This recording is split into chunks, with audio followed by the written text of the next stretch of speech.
Namaskar and welcome to this exciting new episode of Sattology, debunking mythology. Sat means truth in Sanskrit. Sanskrit is Sat is a Sanskrit root word. And when you etymologically combine with logos, with Latin or Greek origins, then it becomes Sattology. To rhyme it with mythology, because mythology is a word which was coined in around 1858 to prove the Aryans invaded India. That's where the Aryan invasion theory also comes in 1858. And later on in 1883, it's written down in a couple of articles. Mythology word was made of Sanskrit word myth and logos, which was combined Latin to make it a science, just like your science or study of fake, lie, or imagination. That's the full meaning of mythology. Just like your biology, bio, logos, which is biology, study of or science of biodiversity. So I have a very, very special guest today, and he is one of the leading thinkers and on Sanatan Dharma. He's a teacher, and he is a sannyasi. Sannyasi is the highest order in Varna and Ashram. So without delay, let us welcome His Holiness Swami Muktanand Puri. Jai Shri Ram, Swamiji.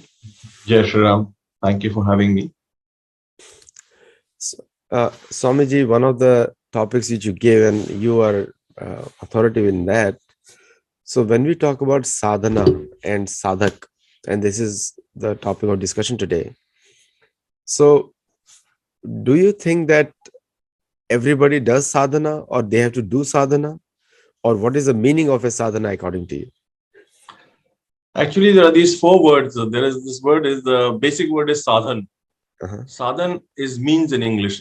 It is means through which we can do something. We can travel or we can get somewhere. And the other three words are sadhya, sadhana, and sadhak.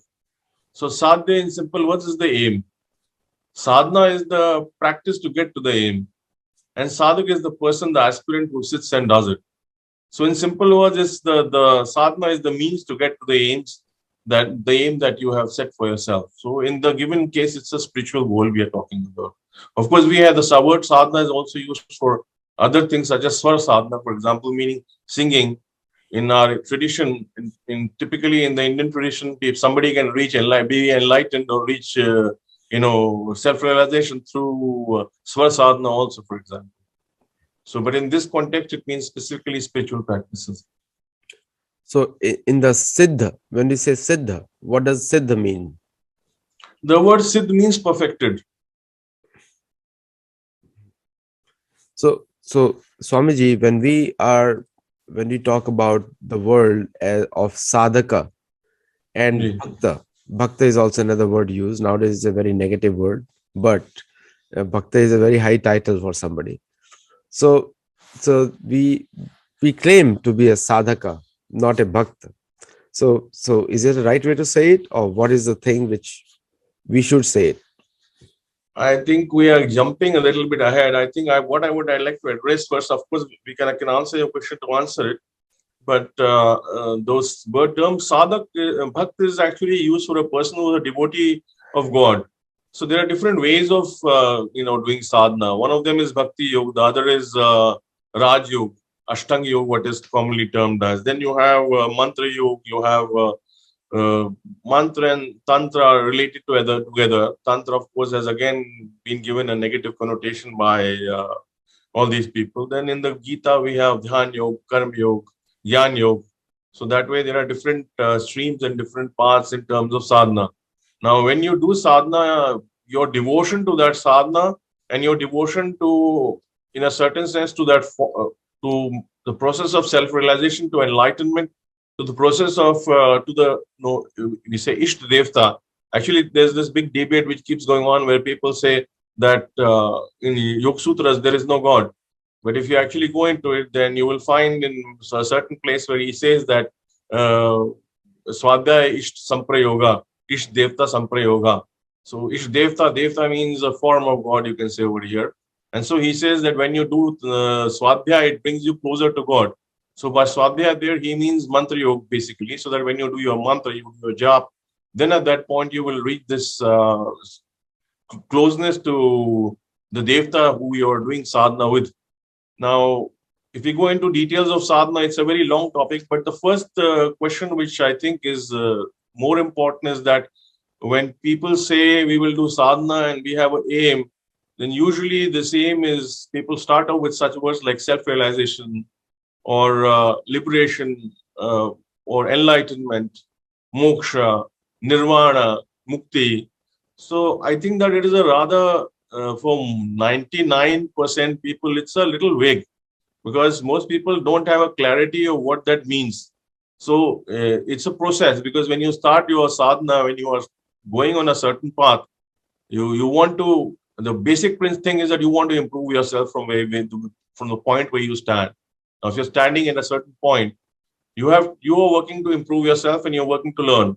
So the process of the whole understanding of enlightenment or liberation or of moksha, nirvana, mukti, self-realization, that comes with time because you study that, you read that, and that is where you get to this understanding.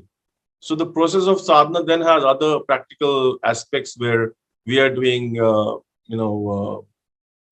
different kind of spiritual practices. So there is a reason for doing these spiritual practices. So for example, many of us, we lack discipline. A very simple example would be something like, say, for example, weight. I think half the world today is obese. A lot of them are obese because of certain biological issues. But a large percentage is obese simply because they don't have control over themselves. They don't have the discipline to eat right.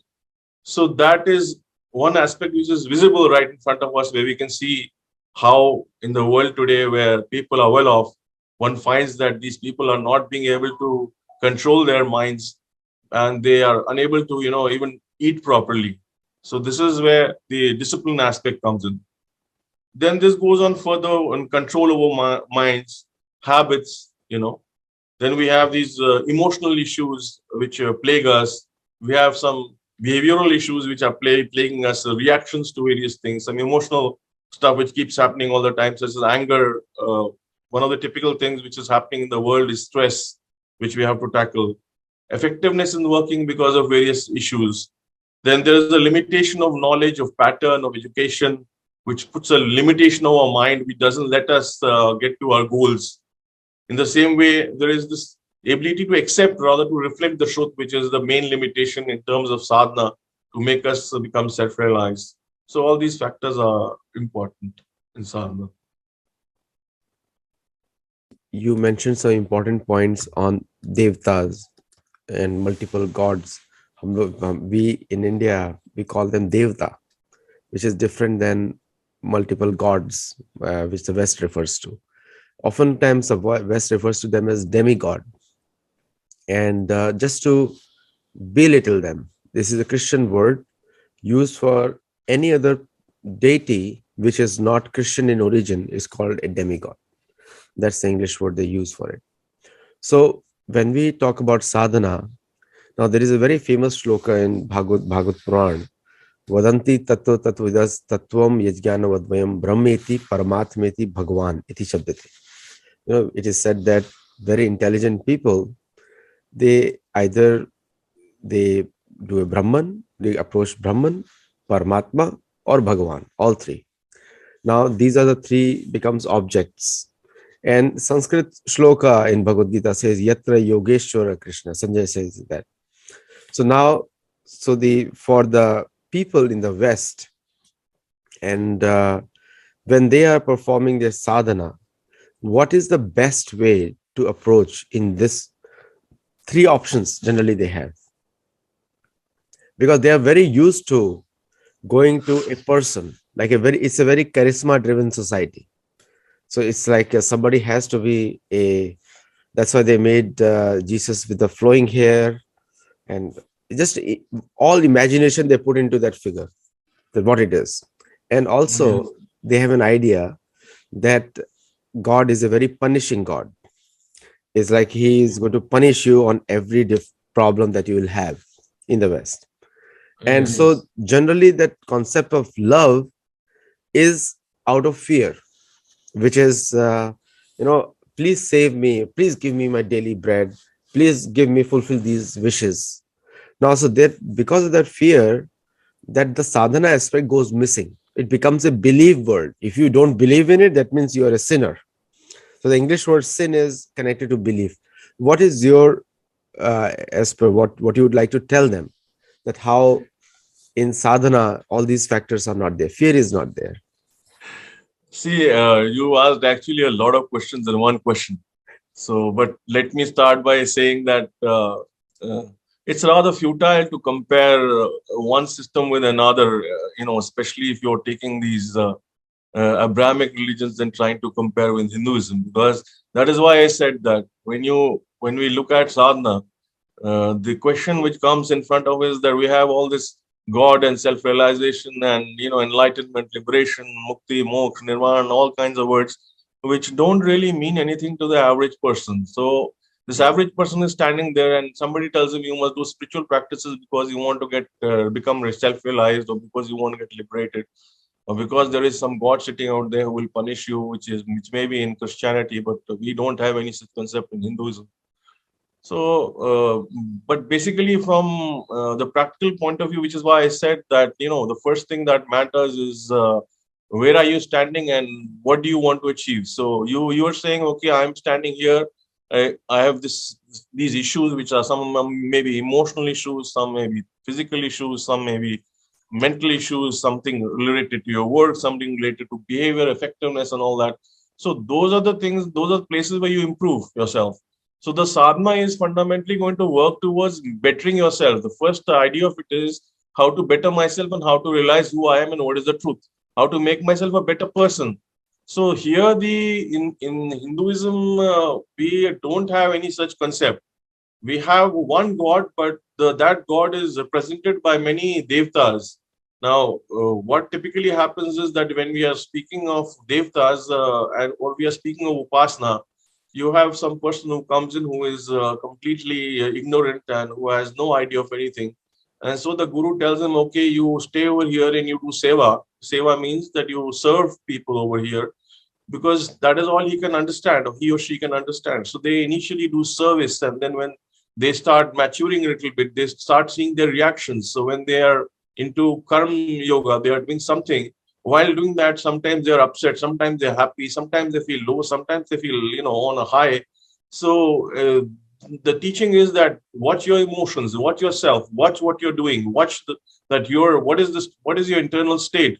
So that balance is what comes through these basic this thing. Normally in the I'm making a bit of a I should say a change over here from the normal usual Hindu system, because in Hindu text you will find that normally when we read the text, whoever the author is or whoever is the rishi who has written it, he will start from the top. He will say, okay, you first understand Brahm. Now, if he says you can't understand this, then let's go down. Let's come to dhyan. You can't do dhyan, okay, then you do jap. You can't do jap, then you do karma yoga. You can't do karma yoga, then you do seva. So this is how it generally goes. So we are starting the reverse order. We are starting with seva and then going on to karma yoga. And then somebody who's intelligent, you can explain to him about how to do this, or somebody who has studied, he's given us form of upasana. He's given a form of worship where he can do something which is much more advanced. So depending on the stage in which you are given the sadhanas. As far as bhakti is concerned, bhakti is not born overnight. So bhakti is the devotion. Now, the devotion in the tradition, and typically in our sannyas tradition, first of all is to the guru. So when you land up to the guru, you see a person sitting in front of you, and you have really no connection with him. So you are told that he's so the world says this person is enlightened, or he's spiritually advanced, or he may be liberated, or he's at the Brahma Jnani level, or whatever. Now you still don't have a connection. So what happens is that when you get to him, you will initially stay around with him, spend some time with him or her, get to know them better, and then slowly they will teach you and tell you how to walk on the path. So as you go on, you open out to this knowledge of where am I going and how to get there. So that is a process which is a continuous process which takes place. And in that process, when you're with the Guru, you start feeling the love and the grace which flows from the Guru, with the teaching which goes from the Guru. That when it starts happening, then you start having this feeling of bhakti. And when you start doing the upasana, which the Guru gave you, the sadhana, then the sadhana starts changing you as a person.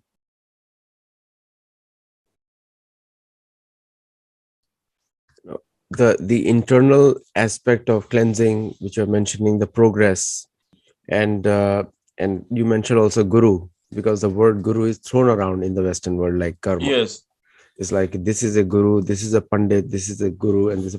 See the Western society, and since I live here, I can be very critical also, but mostly from academic point of view, they are known to plagiarize a lot of things. They are publicly known, like myth word they plagiarized, and they created a new word myth. So they accept those things which help in their colonial rule driven by the church, and they reject things which do not help them in that purpose. They are still doing that today also.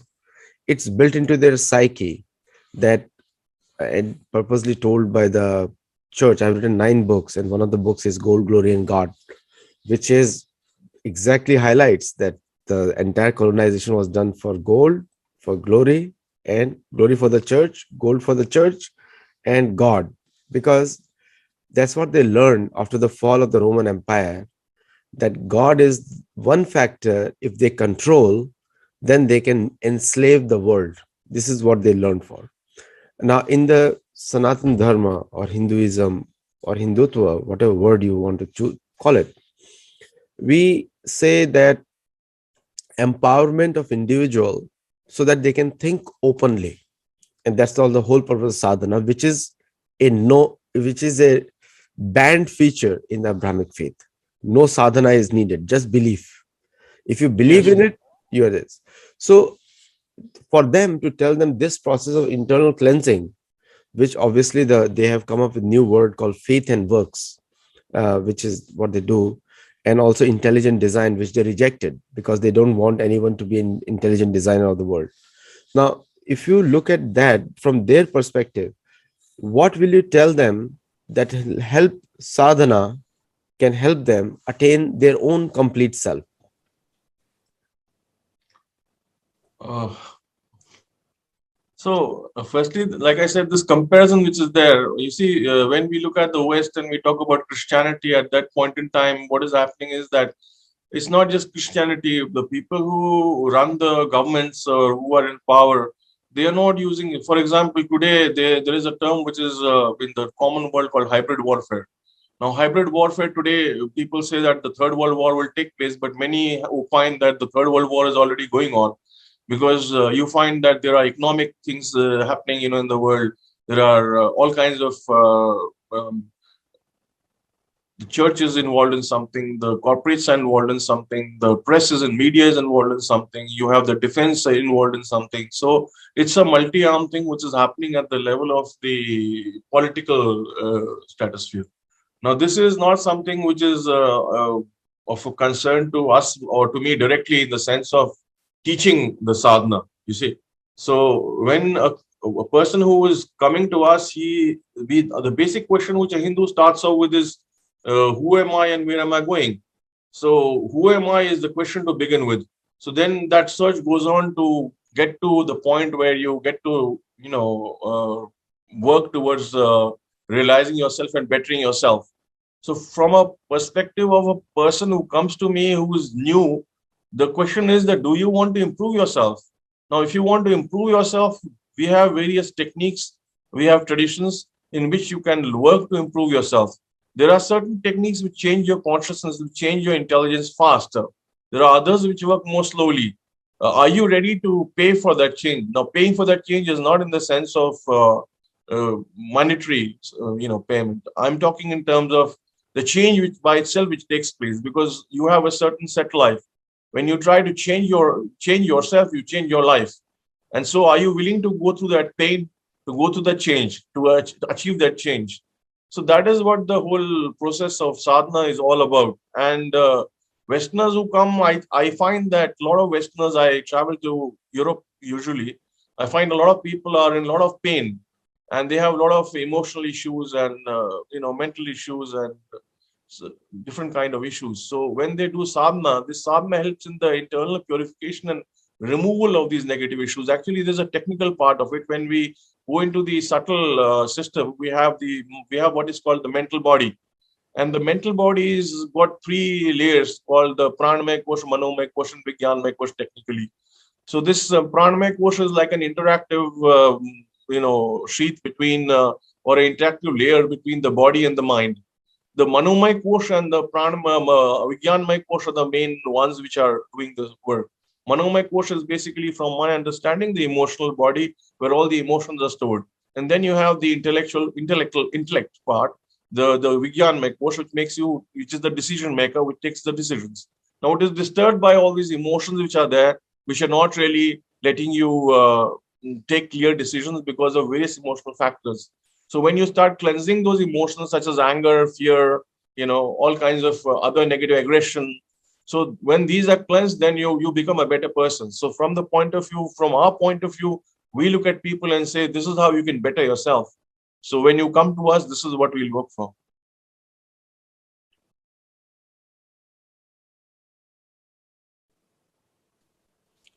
So the one of the questions which is coming from the audience is, so when the sadhana is again coming back to you talk about the mental situation. Now most of the people are mentally disturbed. Right, Today COVID-19 has made it even worse. right, 2019, 2020 washout, 2021, so many restrictions. The people's regular lifestyle is completely broken. right. So for them, what is the easy way to attain a mental peace or equilibrium? So the answer to that is there is no really straightforward, easy way. Now, when you start doing sadhana, see, from the Indian point of view, we have distributed it to two main groups. So one is yoga sadhana, and the other is mantra sadhana.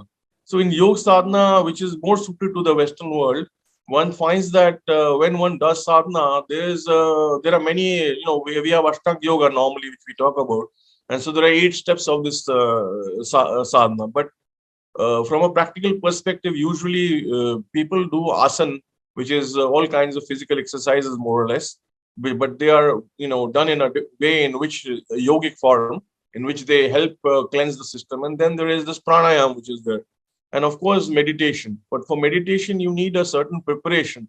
So basically, the easiest system to do it is pranayam, which is in simple English, it can be called breathing exercises. But prana is the energy which is there. When energy in the mind, there are different currents which flow in the mind of energy, and this prana in that sense is the energy. It's also the first unit of life, but going into that is a detailed discussion. So here, this energy which is there, where you utilize that when you do breathing, exhale, inhale, or stop the breath, hold the breath. So this starts cleansing the mind. So this is a easy method of doing it, but it is important to get right guidance from somebody who really knows the technique, because without the right guidance, you can harm yourself. That part we have no shortage of. Everybody wants to give guidance, and there are a lot of people who are the yogi instructors all over the US and the Western world. There are more than 65 million Americans who have practiced yoga at one Okay. point in time or not. 165 million people. It used to be 30 million 5 years back, but it has doubled now. It's a huge community just in North America. Right. And I did not count yet Canada or the Western Hemisphere, not Europe or UK. Now, Mhm. all these all these programs, and also there are different terms like Christian yoga has come in by Yes, the I've church, heard. and also there is a things like goat yoga. Goat, like so the goats, they run on people's back, and that is considered very healing for some people. And there is another culture called cow cuddling has come in the US a lot, Yes, yes. where people go other places. Now, all these different the Americans, the thing is, one thing is about them is they keep changing all the time. So if you give them one thing, they will create something else. And the culture is that, because it's inspired by the church, that if you pay for it, then it becomes genuine. If you don't pay for it, that means it is not genuine. That is a culture. So if Right. it, so the commercialization, which yoga is done free in India, based on parampara. Generally, everyone is teaches free. The teachers are free, and but these people, they learn, and it is a commercial entity totally, which is good and bad in both ways, because at least they are sharing. That is a good part, and bad in a way that then it becomes again like a church. So what is your view on these yogis who do not have a teacher? They learn from YouTube, or they have a teacher which doesn't know the philosophy, doesn't know how to connect with which original book. What is your view on that?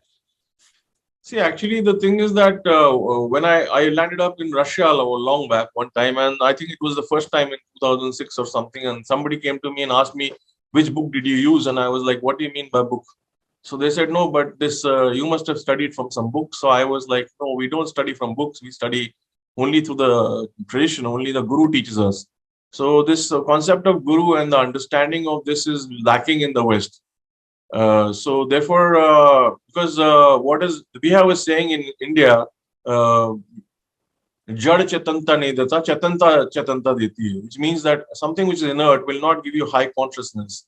Something which is conscious will give you consciousness. So even in the normal sense, you have all these books available.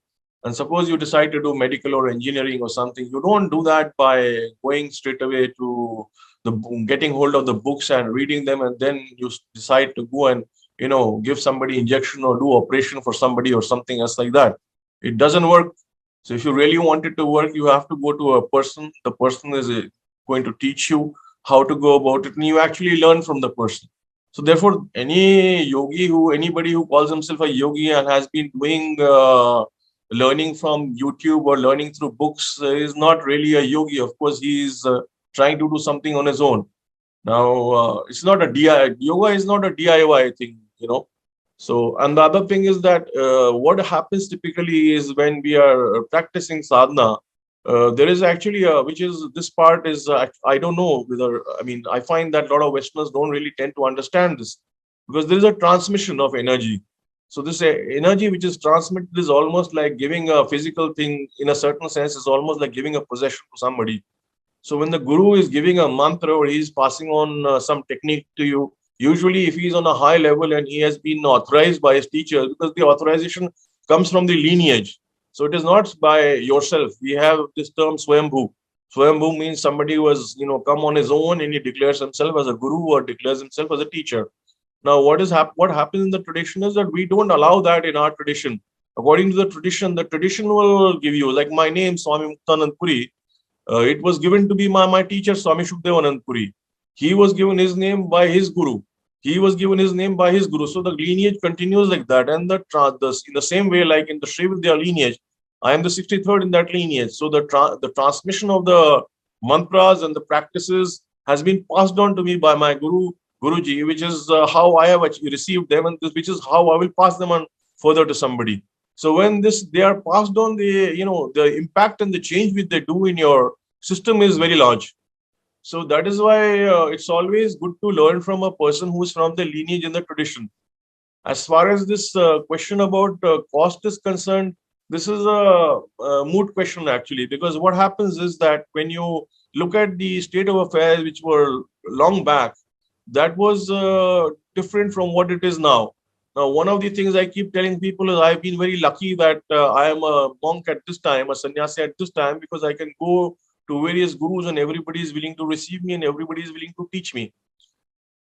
What is happening is that there are a large number of gurus today who don't have a shishya, who don't have a student, because nobody is willing to become a monk. So you are slowly, it is coming to a level that the next generation is slowly vanishing. So the number of people who are becoming sannyasis or monks is going away. The reason is that in this world, we live in a world of extreme comfort now compared to the people of 100 years back, even 100 years back. If you look at more than that, then I think it was very hard life. But today we have a very easy life comparatively. And so with this easy life, people are not willing to come forward and become monks. Now, the other problem is that the rest of the world, which was there originally when monks used to stay, sannyasis used to be there, yogis used to be there, they usually had patrons, and many of them these were kings. So a lot of times you would find that in a kingdom the whole group of monks mandali would reach there. A group of monks would reach there, and the king would make arrangements for them to live, and he would feed them and look after them, and they were looked after. Now, in modern times, because of the change in the economic situation and system, everything is gone. You see, today what is happening is that people who are earning a lot of money cannot spare money. You see, a person, let me give you an example. For example, if you go to a village in India, you might find a man having a family of 15 people living where he has both his two, three sons living and their wives living and their kids living, and they're all living under one roof. And this is what traditionally a joint family had been living. And the father, because of the farming and other things, he's able to sustain and feed all the people in the family. But you try to have a person who is living in the city today, and he may be earning some $5,000-7,000 a month, and if he has 10 people living in the in the city, he will find it very difficult to feed them. So this is the problem is that the desires of people and the importance of things, of objects in this world has risen. With this rise, people find it exceedingly difficult to give away money just like that. So unless and until and they are used to this strict system of classes, of the structured Western system where one can land up in a class, so pay some money and learn something and go back. Of course, in the system tradition, you don't pay up for what the guru is teaching, but it sort of helps. So I think in the future, I think that most classes everywhere in the world will eventually become paid over time. No, that is the movement in which we are going, because we copy the rest of the world. Americans are very good in selling Coca-Cola and other brands to the whole world. And the way the yoga has been taken up by the mostly Americans, which are good salesmen, and probably that culture is also coming. So the problem with the rest of the world is they copy everything American, but don't copy this aspect of it, where these people are willing to put their money where their mouth is. Now, we all know the Center of Disease Control in the US has made yoga, has recognized yoga as one method from which to get mental peace. That's an official report on the website also. And most of the doctors, they prescribe yoga as a official therapy. Now, in the past, now going back to the history of Mahabharata and Ramayana, the kings, the governments used to maintain sadhus, like they were the centers of excellence, centers of research, and they were promoting them. Now, in the Western world, they maintain the church. I mean, the governance, secularism is the keeping the church out of the government. That's secularism in the West, because wherever the church got involved, the poverty came in, and that was the problem for them. And they did not want to fight a religious war. Now, but the concept of governments supporting the church still continues, or the mosque still continues. There are governments, 57 countries, Islamic countries, which support the mosques. And there are more than 100 Christian countries who are supporting the church. And that's how the Catholic Church in Vatican earns money. In the case of Sanatana Dharma, that support is not there. It's largely people driven. So most of the supporters in the West, which is mostly the Christian world, they are gradually turning towards yoga, meditation, complex words like karma, dhyan, and all these things are coming. And Ashtanga yoga, you said, there are many people who can. My very good friend Zeb Homison, if he's watching, I'll take his name here. Pittsburgh Yoga, very successful man, entrepreneur on yoga, and never been to India. I think once or twice he's been to India. And gradually they start with the Ashtanga yoga, and then they gradually come towards Kirtan, which is becoming a big thing in the West. Kirtan is one of the, if I organize a Kirtan party in my house, I will have visitors whom I have to stop because I don't know who they are. So, okay. So That is interesting. So what is your viewpoint on this aspect of Sanatana Dharma, or where we should encourage people or the governments to support it? Because it is really good for the benefit of all, irrespective of their faith. Right. So one of the important points you just made, which I try to explain to people, but not everybody seems to understand this, is that see, in the Hindu system, we can say, in Sanatan Dharma, our manishis, our rishis, our wise people who were there, they were very intelligent, and they did created practices on all kinds of levels of people, so that all people of all different levels of intellect or of intelligence can use these systems. So now in the West, what is happening is that there are very intelligent people, but not all of them get attracted towards this sadhana, or towards Hindu thought, let us say, put it that way, because they may have their own beliefs, some may not believe, some may have some other priorities, and so on. So, but this yoga sadhana, which is there, the asan pranayam thing, which is there, which is the simplest, which was the simplest level of, especially asanas, which was the simplest level of sadhana.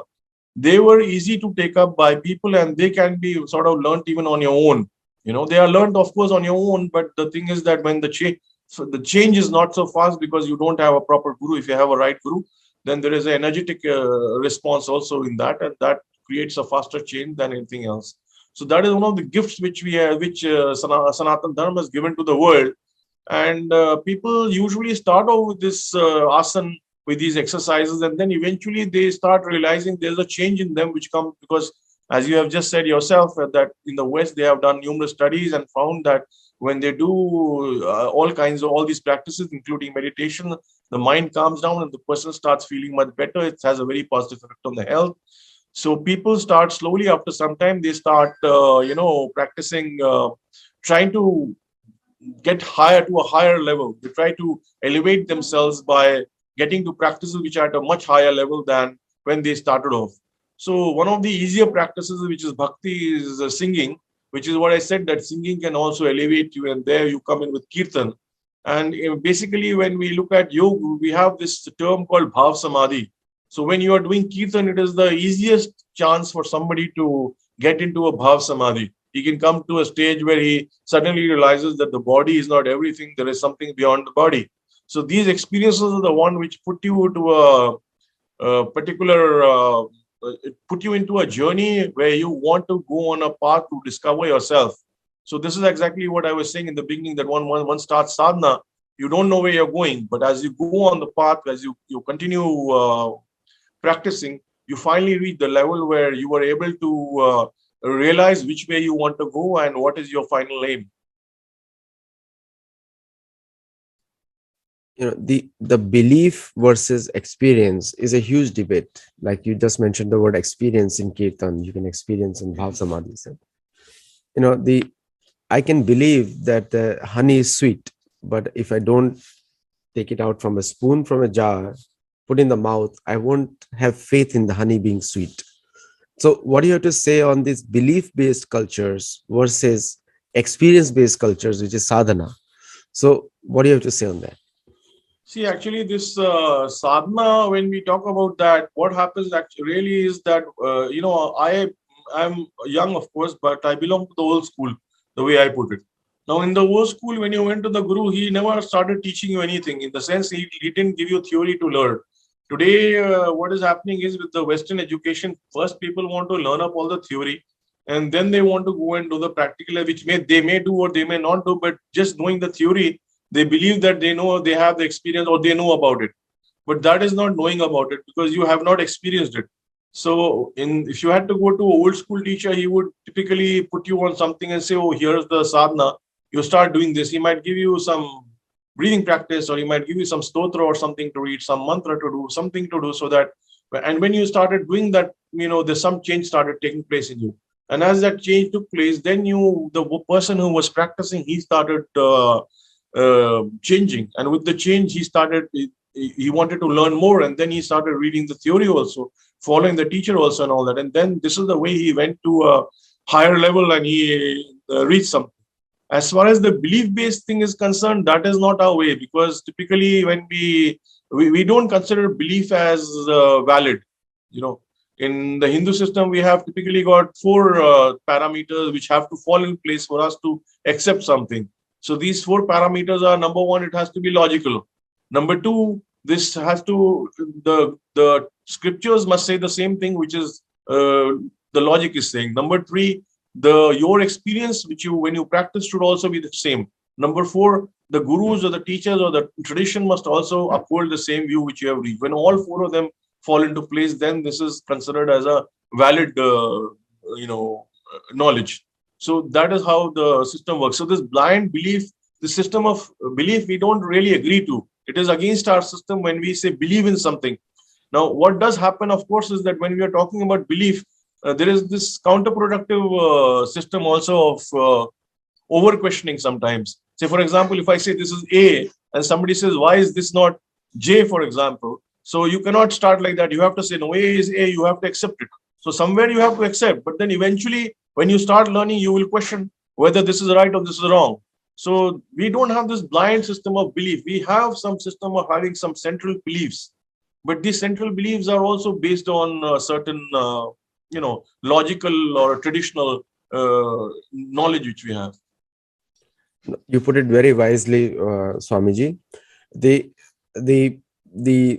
one of the things you mentioned about the book, and you said experience, and that's the parampara tattvadarshi, the person who has experienced the truth. Now, Sanskrit words are very precise. Sanskrit words are like very specific. When they say tattvadarshina, means people who have seen the truth. And pranipatena pariprashnena.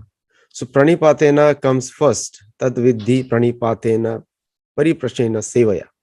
Again, it is called seva. So the people skip the first part, paripatena, where they have to serve the guru, tattvadarshi. And second, they come pariprashnena. And most of the questions are asked, you absolutely said rightly, are theoretically asked questions to understand, and then go on the social media and boast. This is what generally people do. Now, so and this will be my last question here. The experience side, now generally people complain, we do not know who is the seer of the truth, or tattvadarshi. Who is the tattvadarshi? Now, seer is, they think of somebody as a perfect picture of a sadhu, which is created by the media or the caricatures they make. This is how the sadhu is. But I have seen that in the parampara system, the instructions are very strict and very straightforward. That is what sadhu means. Sadhu means who cuts. So what is your view on that? And the people get into that modern feel good world, that if everything should be very sweet and so how does that work in? No, that is actually a very interesting question. So, firstly, there is nothing called perfect, no, in the sense of person. You see, because when you have a body, you have a personality, and each person has his personality. Now, the thing to understand is the perfection is not the person as such in terms of his behavior or in terms of his personality. It's in the process which makes him realize the truth. The realization of the truth is the perfection. It's not in the personality of the person. So now, for example, I stayed with the Baba by the name of Tatamri Baba. Now, we would stay with him when we were serving. The scripture says that you must eat your meals on time, or you will find that a lot of yogis will also say that everything should be on time, you must eat on time, everything should be done on time, and so on and so forth. Now, actually, when we stayed there in the forest, we would be eating meal once a day. That once a day meal would sometimes be at 1 o'clock at night. When I stayed with my own Guruji was extremely strict, He was very easygoing with other people, but once you become his disciple, and he didn't have many disciples. He had very few disciples, and I was his sole sannyasi disciple. So he was extremely strict and very hard on me. So this is one of the things in the world of sadhaks, where when you start doing sadhana, you are doing spiritual practices, and if the guru sees you are serious, then he will be extremely strict and harsh with you. You will not find this place where You are hunky dory, tap you on the back and pat you on the head, and okay, go on. On the other side, one has to see, because not everybody is built for this. So there are a lot of people who come in, who have come in from a simple background, and they just want to change a little bit, and so they've come with a basic intention of just changing. So one has to initially support them, help them, and make them stand up on their feet and get to a point where they can develop themselves and become really strong. Another thing is that one of the issues which is I find very important is that many of the gurus who come and teach, I find that today, in Russian there is a word called kaif. Kaif means in English it is high. So a lot of these people who are coming, like you said, they are shifting from one form of yoga, from bear yoga to goat yoga to cow yoga to some other yoga. So this shifting is taking place because they are looking for a high, for a new experience. It's a search for an experience.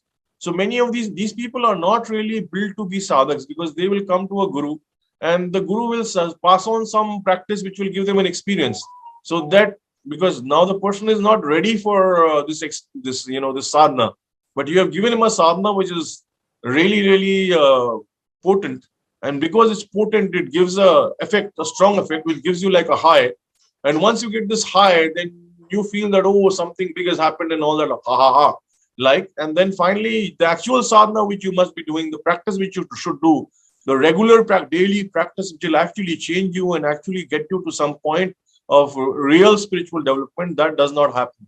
So that is the other aspect of it, that people should stop looking for these highs. They should, have a regular kind of sadhana, a stable sadhana, which will get them somewhere, which will really bring a positive change, and slowly get to the point where they can do proper deep sadhana, and eventually go for enlightenment, self-realization, and liberation. Enlightenment is a word. We can go on and on these individual words, because people are looking for enlightenment, which is somebody else has to lighten them up. English word Right. is very different. No, Now, actually, we have this word called prakashmaya in the Guru Prakashma, Gita. yes. Yes. But the process is internal, and Right. you correctly said that they are not ready for sadhana. Most of them are not ready for sadhana, and most of them are not ready to listen to one person. There, in Vietnam during 1975, the rule amongst the American youth was don't trust anyone above 30. That was 1975 during Vietnam War. Nowadays, the rule is don't trust anyone above 20. So, so it's like, because they connect politicians to sadhaka. So they think that politicians keep changing, and the gurus and Yes. general media impression in the West is also the same way. And You and see, that's a really good point you made. I'm sorry to cut. You see, actually, the thing is that is one of the problems that the Western world has, because what happens is that they had these leaders who had a lot of charm, like Hitler. He took up the whole world, and everybody followed him blindly. But Hitler had an agenda. The guru actually doesn't have an agenda. His agenda is only to help you. He's a person who has done sadhana and reached a certain level of perfection. So he's trying to help you to achieve a certain level of perfection. He doesn't have a political agenda or an economic agenda or something like that. He may have an agenda to help people, help other people. Say he may have a mission to help as many people as possible. But he certainly doesn't have a political agenda. He's also a person who has gone through sadhana, and therefore, because of going through sadhana, he has reached a point where his mind is calm, where he is not trying to dominate other people by means of conquering the world. He does not have any political ambition of that kind, which is why I find that Westerners have a very hard time trusting individuals like we have in India, because in India almost every second family, at least, if not every family, will have a guru. again, the last thing is again a fashion now to have a guru.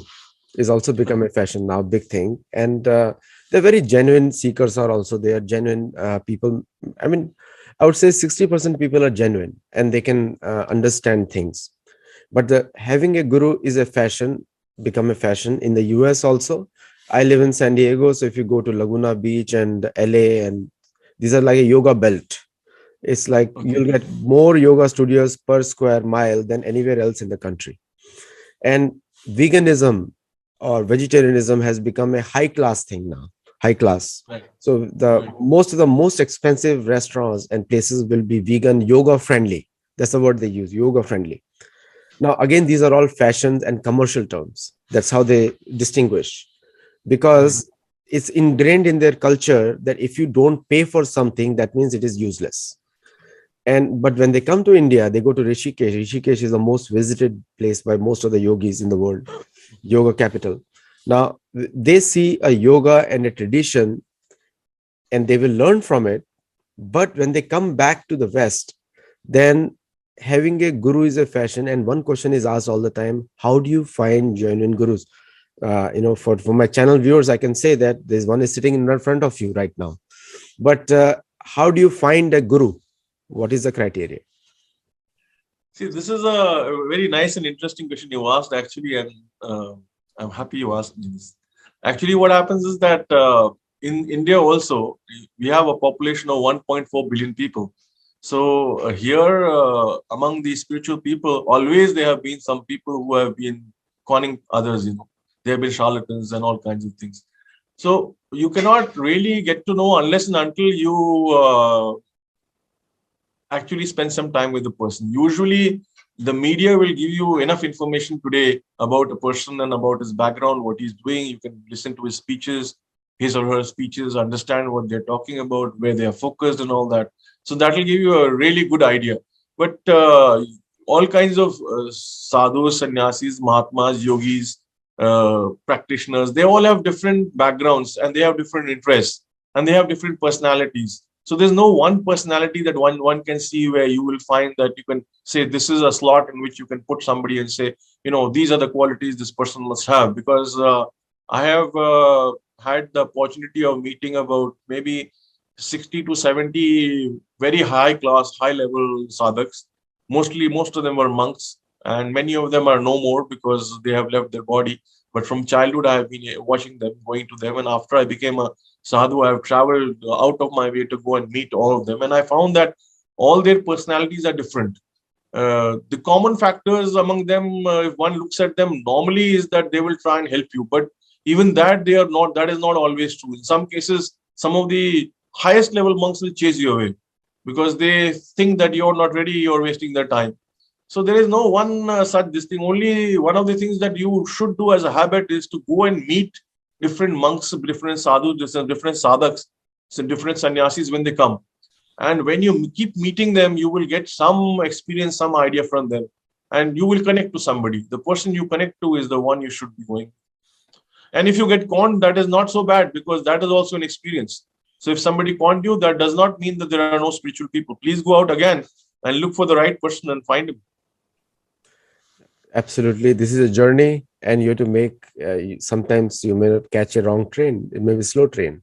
So it's Right. it all there. But the in the if you compare the sadhana culture with the Western belief culture, so there is a comes in the factor of character, charisma, and which already we discussed actually. If you look at Joel Olseen, is he runs a huge church. It's like a 75,000 people every Sunday. Now, if you look at what he talks nothing from Bible. He talks everything from Bhagavad Gita. He replaces Krishna with Jesus, and then he talks, focuses on karma. Now, the things which a common man can relate to, because Right. they have seen the history of the church, and I have written a whole book on that, Gold, Glory, and God. The but there is no such thing. So it's one thing is to get cheated, one thing is to get conned. Conned is a temporary thing. Cheating is can go on for years, and then you realize at the end of your life that I Right. was cheated the whole life. Now Right. you are telling a system where a disciple or person who is seeking knowledge has a choice to go to different systems and choose. Now during Right. that process, what happens is confusion, because sadhana can have many different ways to do it, and Mm. mantras can also differ from parampara to parampara, and ultimately all mantras lead to the same destination, hari. But the the process is itself, so people get caught in the process, and then they lead to a destination. They are not satisfied, then they jump on the guru, then the skipping the guru becomes a fashion. So what do you have to say on that? Because ultimately Shastra says Guru is always one. Yes, Guru is one. The thing is that it's the instability in the mind of the seeker who is going, because this is the problem with Western society.